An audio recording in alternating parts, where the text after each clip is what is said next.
মাইয়াকে নিয়ে যাওয়া হয়, আপনি একদিন ঘুমাতে পারবেন না। ঘুমানোর কথা, এক মিনিট আপনি ওই জায়গাতে আপনি এরকম করে উপর হয়ে শুতে পারবেন না। ওই ঘটনাটা তো প্রত্যেকটা মানুষকে কবরস্থানের দিকে নিয়ে যাওয়া হয়। কি অবস্থা! তাহলে দুনিয়াকে আমরা কতটা আপন করেছি।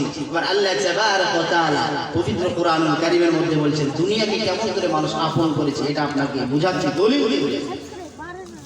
আল্লাহ রাব্বুল আলামিন বলছেন বিসমিল্লাহির রহমানির রহিম, ইয়া আইয়ুহাল্লাযীনা আমানু মা লাকুম ইযা ক্বিলা লাকুম ইনফিরু ফী সাবীলিল্লাহি ইসতাকালতুম ইলাল আরদি আরসিতুম বিল হায়াতিদ দুনিয়া মিনাল আখিরাহ ফামা মাতাউল হায়াতিদ দুনিয়া ফিল আখিরাতি ইল্লা কালিল ইল্লা তানফিরু ইউআযিবকুম আযাবান আলীমা ওয়া ইয়াস্তাবদিল কওমান গায়রাকুম ওয়া লা তাদুরুহু শাইয়্যা ওয়াল্লাহু আলা কুল্লি শাইইন কাদির।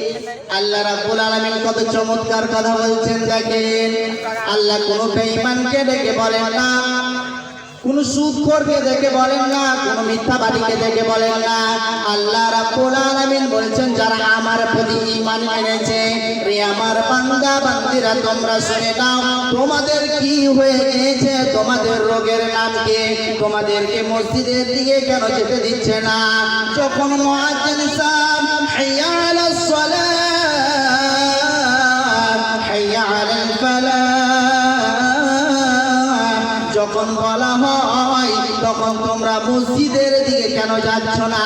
তোমাদের কি হয়ে গেছে? আল্লাহ কোরআনে বলছেন মা লাকুম ইযা কিলা লাকুম ইনফিরু, তোমাদেরকে যখন দিকে বলা হয়, তোমাদেরকে যখন বলা হয় তোমরা কেন যাচ্ছ না? তোমাদেরকে কে মাজা ধরে বসে আছে বলো?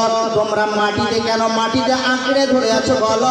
কি হয়ে গেছে? আল্লাহ বলছেন মা লাকুম ইযা কিলা লাকুম ইনফিরু ফী সাবিলিল্লাহি ইসতাকালতুম ইলাল আরদি, আল্লাহ তাবারক ওয়া তাআলা বলছেন ইলাল আরদি আরসিতুম বিল হায়াতিদ দুনিয়া মিনাল আখিরাহ, তোমরা এই দুনিয়াটাকে যতটুকু ভালোবেসেছো অতটুকু নয়।